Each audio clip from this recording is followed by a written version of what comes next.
Hello and welcome to Precon Decon, the video series where I deconstruct the pre-constructed decks of Magic the Gathering's history. We're on the last pre-constructed deck now from the Nemesis expansion, so let's dive into that. It is Replicator, which is a green and black deck. Let's have a look at the deck list. So we have 28 creatures, a lot of creatures, 4 enchantments, 2 instants, 1 artifact, 25 land.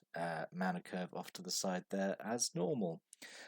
So a lot of 4-ofs in this deck, which is quite good. So yeah, actually pretty looking forward to looking at this one. Let's dive in, look at these creatures. So yeah, full playset of 4 creatures, which is great because a theme of this deck is I guess what would be called the Squadron Hawk mechanic. I mean, this is like years before Squadron Hawk, but well, let's look at Blastoderm first. So it's 4 mana for a 5/5 with Shroud. That's a really good price for the time. That would have been like a pretty good creature. Has Fading 3, so you only have it for a limited amount of time before you have to sacrifice it. But that just encourages you, I think, to be aggressive with it and use it, which is the best way of using it. But let's look at the sort of the bulk of these creatures. So we have 4 Skyshroud Sentinels, 4 Howling Wolves, and 4 Nesting Worms, and they're all various sizes. So 1/1, a 2/2, and a 4/3. Nesting Worm also has Trample, which is okay, like not amazing on something with only 4 power, but still appreciated, better than not having Trample. But yeah, these all have the ability of that when you cast them, you search your deck for the other copies of them, all 3, and then put them into your hand, which I think is actually pretty good. Yeah, there's a reason Squadron Hawk was as good as it was, because really with Skyshroud Sentinel it's a 3 mana 1/1 that essentially says draw 3 cards, and yeah, those 3 cards are what those 3 cards are going to be. But yeah, I think that's a lot of card advantage. So yeah, that would have been good. And then you've got a hand full of creatures. Same with Howling Wolf. You'd pay 4 mana for a 2/2 that draws you 3 cards. Yeah, and same with Nesting Worm. So yeah, I think these are all like pretty good. There are some potential shenanigans that can come up. Like some good sort of combos with this, but yeah, I think these are all pretty good. Like it's such an unexpected theme to like see in one of these theme decks. This kind of cycle of pack tactics cards, I guess, would be a name for them, like sort of recruiters, I suppose. But yeah, it's just really exciting to have playsets of them all. And then we just have a few more random green creatures. These just feel like very thrown in just to take up space. Coiling Woodworm is 3 mana for a X1. Its power equals the number of forests in play. It does count opponent's forests as well, but it's still only 1 toughness. I mean, that's not wonderful. Hunted Wumpus is 4 mana for a 6/6, which is a pretty good rate, but it has this pretty big drawback of when it enters the battlefield, each other player can put a creature from their hand into play, which is I mean that's a pretty big drawback. I mean, I guess with like creature sizes at the time, like your 6/6 is still going to be like a pretty big presence on the board, but giving opponent a sort of a free creature is always going to be like a risky play. Interestingly, it is every other player. So, like, if you were playing like a team game, this benefits your teammate as well. Actually, I think Wampus was reprinted in Battle Bond, which was like all structured around like 2v2 draft play. So yeah, there it would have been pretty good. But yeah, at the end of the day, so it's still a 4 mana for a 6/6. But I say that drawback that's a big risk to take, especially like with no ways of kind of seeing what maybe an opponent has in their hand. But you would just hope, I guess, whatever they put down, your 6/6 can deal with. And then a Squallmonger, 3/3 for 4 mana.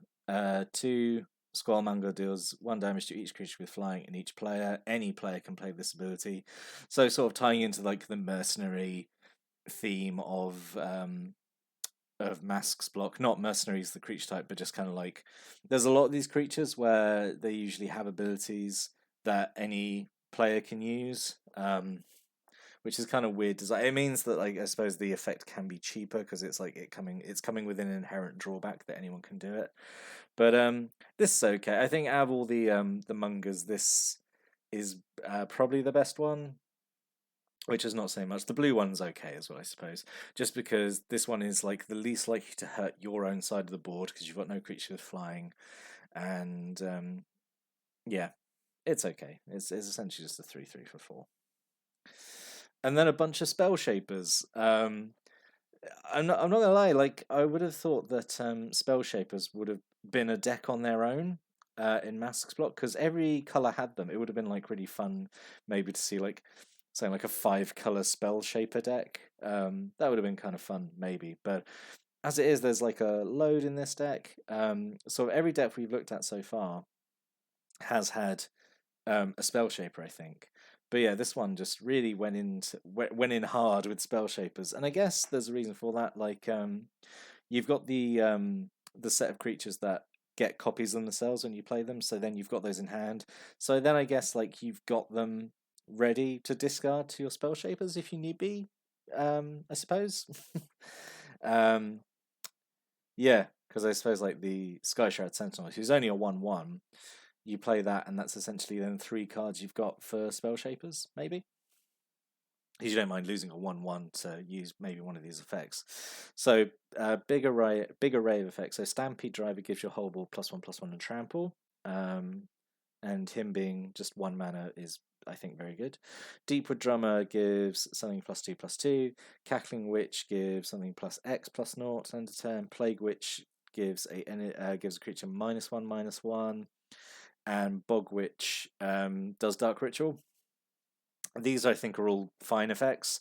You've got you've got 3 pump effects. You've got a potential like kill spell, and you've got a way to ramp up mana. So yeah, I think this is like a fairly decent selection of spell shapers.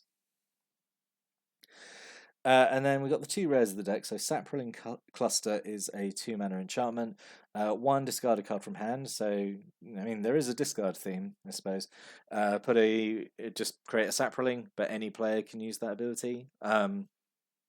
Again, it being symmetrical is not wonderful, but at least you've got the option, I suppose. Like if you do need suddenly like create a Sapling out of nowhere, you can. And again with the the squadron creatures, let's call them that. At least you've got kind of ways. But then, like, I don't know, is it worth discarding a Sky Shroud elf guy to one of these to make a 1/1? I suppose because casting him is 3 mana. I don't know. I think it's fine. Sapling Custer, it's okay. Like the discarded card is a bit, yeah, that's a sort of a cost that's maybe not needed. Anyway, Sapling Burst is the other rare. So this is an enchantment with Fading 7. You can remove a fade counter from it to create a Sapling that has power and toughness equal to the number of fade counters on Sapling Burst, which is weird because Saplings are normally 1/1s. So to have like this Sapling that has power based on something else is just a bit weird. And when Sapling Burst leaves play, destroy all tokens put into play with Sapling Burst. They can't be regenerated. It's not a sacrifice effect, which is interesting. Yeah, I just maybe like in later sets, if you had a way of giving indestructible, technically, then those saplings can survive. But then they're noughts anyway, aren't they? Because then the sapling burst is gone. This is okay. The fact that it can just kind of poop out a sapling at instant speed, and that sapling could be potentially quite large. I think it's quite good. I think this is a cornerstone of a lot of kind of combo decks. I know this combos really well with Pandemonium because you just play this and then just spaff out a load of saplings really quickly and do a little damage with Pandemonium. But yeah, not entirely sure why it's in this deck. I'm not sure it really fits, but it's okay. It's okay. It's all like a good card.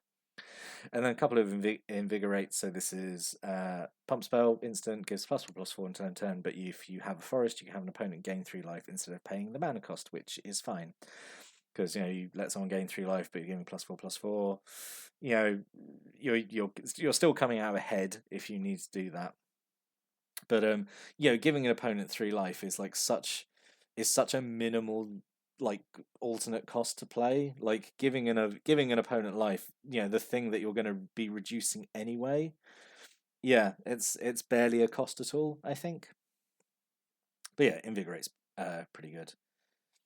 And then we have Flowstone Armor. This is not wonderful. 3 mana artifact. You can choose not to untap it during your untap step. 3 tap. Target creature gets +1/-1 as long as it remains tapped. That's very expensive for the cost. These kind of proto equipments were. It doesn't have to target one of your creatures. It can target an opponent's creature if you want to do. If it's like an X1, you can kill it with this. So that's a small point in its favor, but overall, like that's quite an expensive cost for like quite a small effect. And then Seal of Doom, we're seeing these seals a lot in these Nemesis decks. Just an enchantment, you whack it down, and then you can sacrifice it to do the effect. There are pros and cons over having like the instant version of this. So this is essentially dark banishing. So there's advantages and disadvantages because you can just spend 3 mana, put that down, and it's there, and you can pop it whenever you need, and that has advantages over having to leave 3 mana open and a card in your hand. So yeah, and it's again perfectly fine card. And then Subterranean Hangar, seen this a few times. It comes in tapped. You tap it to put storage counters on it, and then you can tap it to remove storage counters to give you black mana equal to the number of storage counters you removed. Fine, obviously very slow, I think, to get working, because what you need to get 1 mana out of it, you would need 3 turns really, because it comes in tapped, and then use next turn to put a storage counter, and then next turn to tap it to remove the storage counter. So obviously you wouldn't use it just for 1 mana, but you would spend more time building up to have a potentially big turn. I think it would have been fine if it let you tap for like colorless, but yeah, that's okay. So what could have been? Overall, I think this it's put together fairly well, this deck. So not too much I think I would have changed there. I know there's like 5 cards here, but yeah, I think overall it's okay. Haunted Crossroads. I think is like one of the it should have been in here because you have your like recruitment creatures. Say you discard them all to Spell Shapers or whatever, or the Saproling card. They're all, say you have 3 copies of them in your graveyard. With the Haunted Crossroads, you spend 3 black mana to put all of them back on top of your library. Play the other one. Play the 4th copy of the squadron creatures, and then draw, and then get those other 3 back again, and you could kind of just do that. So I think that could have been a potential fun interaction. Seal of Strength is just the green seal, does giant growth. Just would have been nice maybe to have another buff spell here. Although Invigorate is very good, so not necessarily required. But just because it's another Nemesis card, and I just prefer it when theme decks from that expansion have more cards, of the expansion that they're from, if that makes sense. It's sort of a problem that we run into when we look when we start looking at kind of like theme decks from the 3rd sets of blocks, because normally there's they drawing cards in from 3 previous sets, and they feel a little they don't have much direction. Anyway, Deathgazer is like 4 mana for a 2/2, and it has kind of bad death touch, but it's fine, I guess. Undertaker is another good spell shaper, so this gets creatures from your graveyard back into your hand, so it would have been nice to have that, because I think that's one of the better spell shapers. And then Pack Hunt is a rare that I think ties in really well to the theme. Is you search your library for up to 3 copies of target creature, reveal them, put into your hand, then shuffle. So yeah, that could have been a good excuse to put in like another like 4 of something, because you can't actually use this on Blastoderm. But you could put like another creature in there, like another 4 of. Doesn't have to be amazing. Again, it could have just been like 4 copies of a particular spell shaper, or just some generic green or black creature. But yeah, this could have tied into the theme of getting all your copies of something into your hand. And yeah, I think that would be okay. So in summary, I think this one is definitely it's definitely out there in terms of its theme. Like, you have you have in Mask Plot, you have rebels, you have mercenaries, you have spell shapers. That's kind of the three big things, and then like after that it gets a bit hazy. But yeah, this kind of found a really underused little kind of sub theme of these like squadron creatures, and was like, yeah, we'll make that the theme. We'll just like running full play sets of things is a theme apparently. But yeah, I think this is okay. um I'm always a little partial to green black decks. I always think green black goes together like really, really well. Um, yeah, because they usually complement each other very well, I think. But yeah, I think this one's actually pretty good. Do I think it's the best of the Nemesis decks? Maybe, maybe.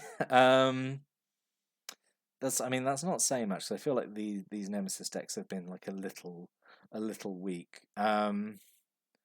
But yeah, this one I think is pretty good.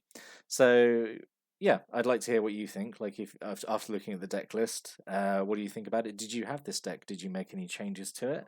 I'd really like to know. Leave a comment below. I'd really like to read what you have to say.